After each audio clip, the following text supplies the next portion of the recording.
Hello BSc third year students, कैसे हैं आप सभी लोग। उम्मीद है आप लोग बहुत अच्छे होंगे। माय नेम इज आशीष गिरी। आज के इस वीडियो के अंदर हम डिस्कस करेंगे बीएससी थर्ड ईयर जियोलॉजी के 5th सेमेस्टर के सेकंड पेपर में आपका थ्योरेटिकल पेपर आता है diversity of coordinates and comparative anatomy. Students, इस सेमेस्टर से ऑलरेडी मैं कई सारी इंपॉर्टेंट वीडियोस कवर कर चुका हूं जो कि आपके एग्जाम पेपर के लिए मोस्ट इंपॉर्टेंट है। तो अगर आप उन वीडियोस को देखना चाहते हैं तो चैनल के अंदर जाकर देख सकते हैं, या फिर इसी वीडियो के डिस्क्रिप्शन बॉक्स में मैं आपको लिंक भी प्रोवाइड कर दूंगा। जैसे ही आप उस लिंक पर क्लिक करेंगे आप डायरेक्ट उस प्लेलिस्ट तक पहुंच जाएंगे। आज के इस वीडियो के अंदर हम डिस्कस करेंगे एम्फियोक्सिस के डाइजेस्टिव सिस्टम के बारे में, जो कि एक मोस्ट इंपॉर्टेंट है। लगभग हर साल एम्फियोक्सिस के डाइजेस्टिव सिस्टम के बारे में पूछा जाता है लॉन्ग क्वेश्चन में। यदि लॉन्ग क्वेश्चन में आपसे मान लीजिए कि एम्फियोक्सिस का डाइजेस्टिव सिस्टम पूछ लिया जाए तो आपको कौन कौन से पॉइंट मेंशन करने हैं, कौन सा डायग्राम बनाना है, वो सब मैं इस वीडियो के अंदर आपको बताने वाला हूं। और आपको कितना एक्सप्लेन करना है, जैसे आप किसी पर्टिकुलर टॉपिक में देखते हैं उसमें बहुत ज्यादा एक्सप्लेनेशन है, तो उसमें से आपको छांट करके जो इंपॉर्टेंट इंफॉर्मेशन है सिर्फ वही डिलीवर करना है अपने एग्जाम पेपर की रिटन कॉपी में। ठीक है, तो चलिए स्टूडेंट्स वीडियो को स्टार्ट करते हैं। हेडिंग डाल लीजिए digestive system of amphioxus.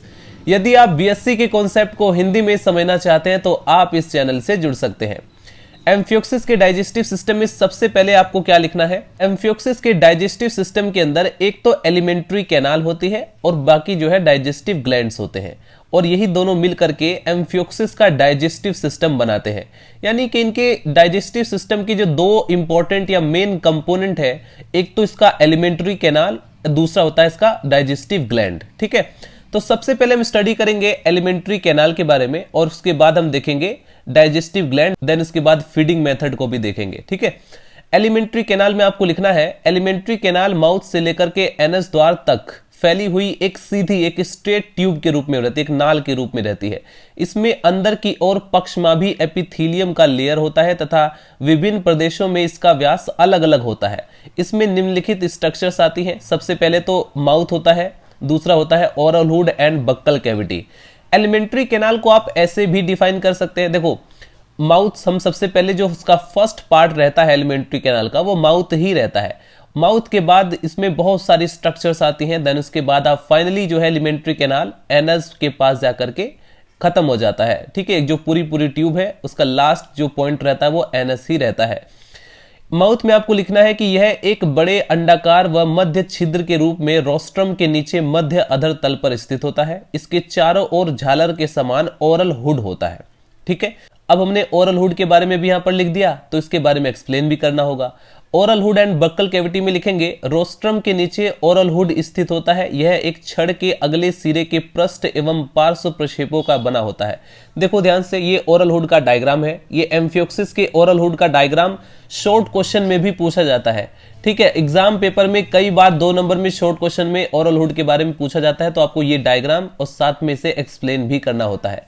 Oral hood के स्ट्रक्चर में स्टूडेंट्स कौन कौन से पॉइंट है जिसे आप लोग नोमेनक्लेचर करेंगे, जैसे कि ये इसका एज ऑफ ओरल हुड है, ये इसमें ओरल सिराई और ओरल टेंटिकल्स भी प्रेजेंट है। नीचे से बिल्कुल आप देखेंगे इनकी स्ट्रक्चर किस प्रकार से है, इसी तरह से आपको डायग्राम भी बनाना होगा। ये इसमें सेंसरी पेपिली भी प्रेजेंट रहते हैं, ये इसमें स्केलेटल रोड भी प्रेजेंट रहते हैं। ठीक है, ओरल हुड के बारे में स्टूडेंट्स आगे नोट डाउन करेंगे। ओरल हुड केवल एम्फियोक्सिस में ही पाया जाता है। यह प्यालेनुमा या घोड़े की नाल के समान स्ट्रक्चर है जो कि माउथ के सामने स्थित होता है। इसके स्वतंत्र निचले किनारे पर अनेक लंबे मुखवर्ती शिश्नंक होते हैं। ओरल हुड कार्टिलेज के टुकड़ों में बने वलयक से अवलंबित रहता है और इसकी संख्या मुखवर्ती शिश्नंकों की संख्या के समान होती है। मुखवर्ती जो शिश्नंक होते हैं उसमें स्केलेटल रोड्स द्वारा, यानी जो कंकालीय छड़ें हमने आपको दिखाई थी डायग्राम के अंदर, उसी के द्वारा अवलंबित रहते हैं तथा इन पर संवेदी कोशिकाएं सेंसरी पेपली भी हमने आपको दिखाया था, इसमें प्रेजेंट रहती है, जो कि भोजन के स्वाद का पता लगाती है, फूड का टेस्ट कैसा है। ओरल हुड के अंदर की कैविटी को हम वेस्टिब्यूल कहते हैं। इसके तल पर माउथ स्थित होता है। ओरल हुड चलन एवं पोषण यानी कि लोकोमोशन में भी हेल्प करता है, न्यूट्रिशन में भी हेल्प करता है। एम्फियोक्सिस के तेजी से तैरते समय ओरल हुड चलन एवं पोषण में सहायता करता है। एम्फियोक्सिस के तेजी से तैरते समय ओरल हुड फैला रहता है और इसके शिश्नंक बाहर की ओर निकले रहते हैं, किंतु पोषण के समय शिश्नंक भीतर की ओर मुड़ करके एक छलनी के समान एक फिल्टर की तरह स्ट्रक्चर बना लेते हैं, जिसमें कि कुछ निश्चित आकार के भोजन के जो पार्टिकल्स होते हैं वही एंटर कर सकते हैं। ओरल हुड एवं बक्कल कैविटी के संबंध ओरल सिराई, वेस्टिब्यूल तथा व्हील ऑर्गन रहते हैं। तो यहां पर आप इनके बारे में भी थोड़ा थोड़ा आपको एक्सप्लेन करना होता है। जैसे हम बक्कल सिराई के बारे में बात करें तो इसमें आप लिखेंगे ओरल हुड के अधर पार्श्व उपांतों पर 10 से 11 जोड़ी ओरल सिराई इसमें प्रेजेंट रहती है। ठीक है, ओरल सिराई और बक्कल टेंटिकल इसमें प्रेजेंट रहते हैं, जिनकी संख्या आयु के साथ साथ एज के साथ साथ बढ़ती रहती है। यानी जैसे जैसे एम्फियोक्सिस की एज बढ़ती रहेगी इनकी संख्या भी बढ़ती रहती है और इन पर सेंसरी पेपिली प्रेजेंट रहते हैं। ओरल सिराई तथा ओरल हुड के उपांत दृढ़ जिलेटिनियस स्केलेटल रोड्स द्वारा अवलंबित रहते हैं। पोषण के समय ओरल सिराई अंदर की ओर मुड़ करके एक छलनी बनाता है, एक फिल्टर की तरह कार्य करता है जो बड़े पार्टिकल्स को प्रवेश को रोकती है। जैसे ही फूड का कोई बड़ा पार्टिकल इसके अंदर एंटर करेगा ये इसको स्टॉप कर देगी, उसको प्रिवेंट करेगी।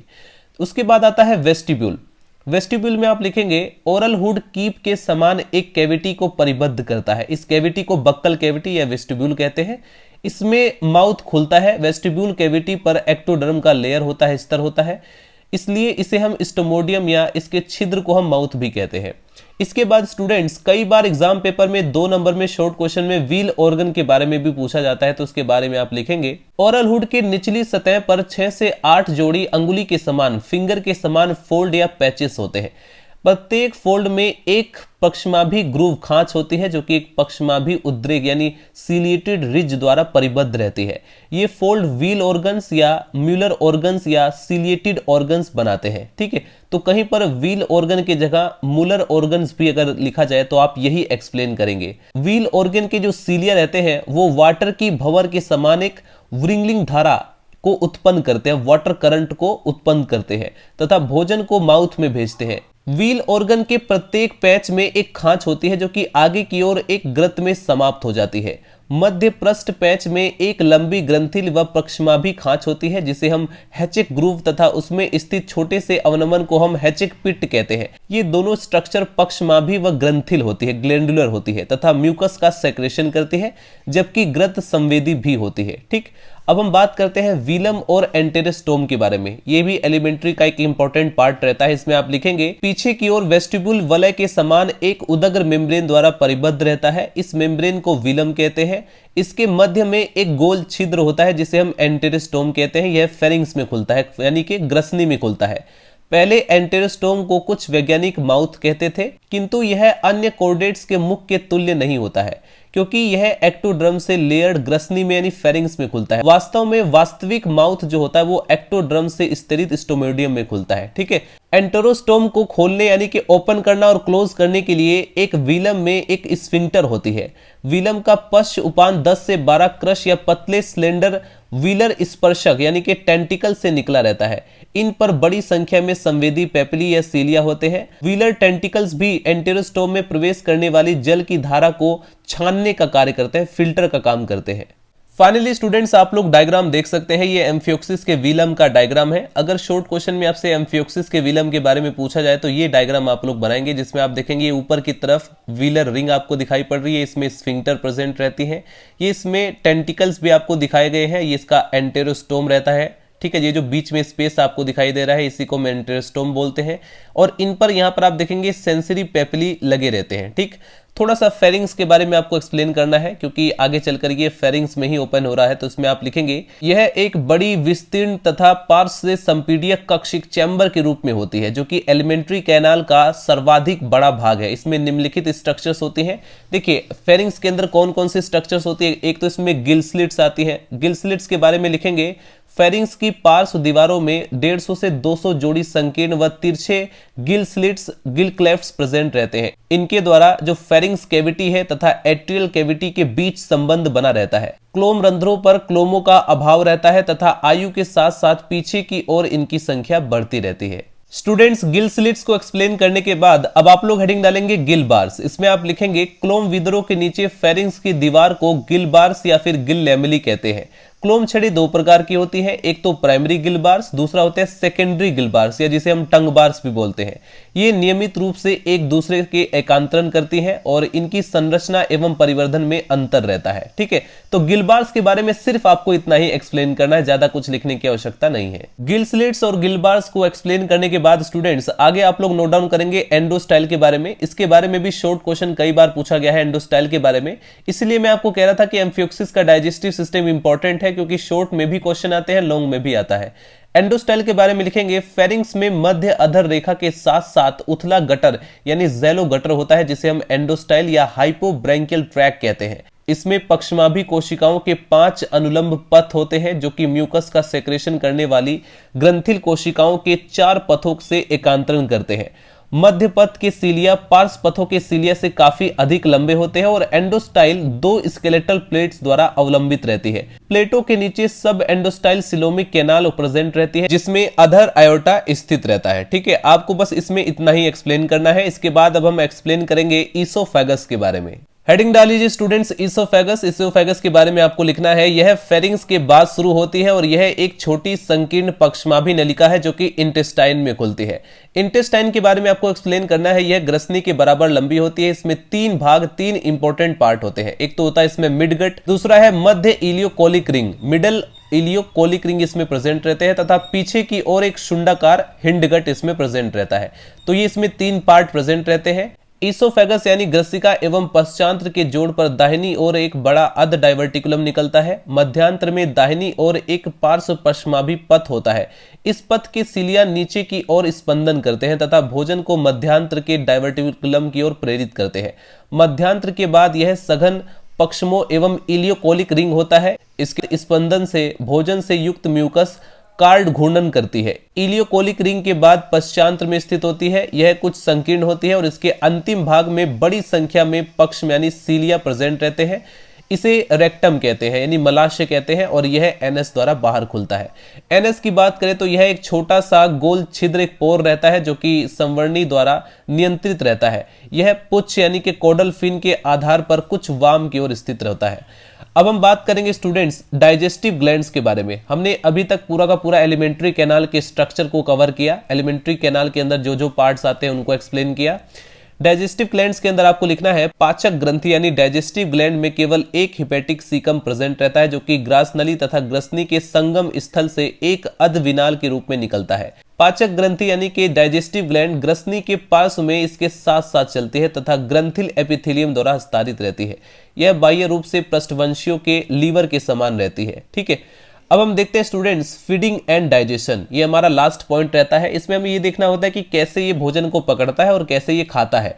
यही आपको लास्ट में एक्सप्लेन करना पड़ेगा। एम्फियोक्सिस एक सिलियरी फीडर होता है जो कि वाटर की करंट यानी पानी की धारा के साथ आने वाले छोटे छोटे जीवों को छानकर अलग कर लेता है। पानी की धारा माउथ द्वारा ग्रसनी में आती है और एट्रियम में होती हुई एट्रियोपोर द्वारा बाहर निकल जाती है। पोषण क्रिया जटिल एवं रुचिकार होती है। क्लोम छड़ों के सीलिया की तीव्र गति से जल की धारा उत्पन्न होती है, वाटर करंट को क्रिएट किया जाता है और क्लोम छड़ों के सामने से सीलिया पानी की धारा को ग्रसनी कैविटी जो फेरिंग्स कैविटी होती है उसके भीतर नीचे की ओर से ऊपर की ओर मोड़ देते हैं, जिससे कि एंडोस्टाइल से एपिफेरिंजियल ग्रूव की ओर जलीय श्लेष्म प्रभावित होता है, जो अंत में ईसोफेगस में चला जाता है। पोषण के समय ओरल सिराई एक दूसरे के ऊपर मुड़ करके एक छलनी बनाते हैं। माउथ द्वारा अंदर आती हुई पानी की धारा यानी वाटर करंट में से भोजन के कण छान लिए जाते हैं। व्हील ऑर्गन के सीलिया की घूर्णन गति जल की धारा को ग्रसनी की ओर भेजती है। इसके बाद आगे नोट डाउन करेंगे, ग्रसनी के अंदर भोजन के कण जो फूड के पार्टिकल्स होते हैं एंडोस्टाइल तथा ग्रसनी एपिथेलियम से सिक्रीटेड स्लेश में उलझ जाते हैं। एंडोस्टाइल से सिक्रीटेड होने वाली म्यूकस सर्वप्रथम पार्श्व सीलिया द्वारा अधर दीवार की ओर जाकर के क्लोम छड़ों के सामने के सीलिया द्वारा ऊपर की ओर जाती है। इस प्रकार जल की धारा यानी वाटर की करंट के साथ भोजन से भरी हुई म्यूकस के नीचे के तल एपिफेरेंजियल खांच में प्रवाहित होते हैं। एपिफेरेंजियल खांच के सीलिया इस धारा को ग्रसनली की ओर धकेल देते हैं। माउथ एवं स्टोमोडियम के अंदर पानी की धारा वाटर की करंट में से अलग किए गए फूड पार्टिकल्स यानी भोजन के जो कण रहते हैं वो हैचेक खांच द्वारा सिक्रेटेड म्यूकस में एकत्रित कर लिए जाते हैं, किंतु ग्रसनी के अंदर ये परिग्रसनी पट्टिकाओं द्वारा एकत्रित करके अधिग्रसनी खांच पर स्थानांतरित कर दिए जाते हैं। ग्रसिका में पहुंचते पहुंचते भोजन के कण म्यूकस के साथ कुंडलित कोल्ड होकर के एक मोटी धारा का रूप ले लेते हैं। आहार नाल यानी एलिमेंट्री कैनाल में भोजन सीलिया की सहायता से आगे बढ़ता है, जो कि आहार नाल की लंबाई के साथ एक पथ एक ट्रैक का निर्माण करते हैं।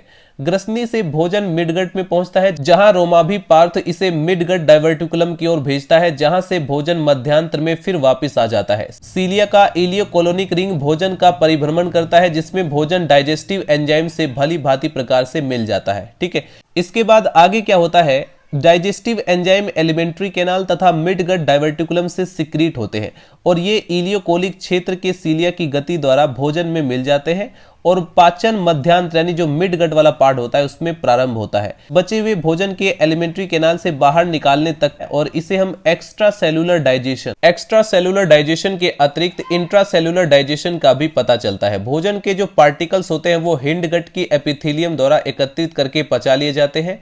पचे भोजन का अवशोषण मध्यांतर में प्रारंभ हो जाता है, किंतु मुख्य रूप से यह क्रिया हिंडगट में होती है। राइट, तो इतना ही आपको एम्फियोक्सिस के डाइजेस्टिव सिस्टम के अंदर एक्सप्लेन करना है। मैं आपको डायग्राम दिखा देता हूं कि कौन कौन से डायग्राम बनाने हैं।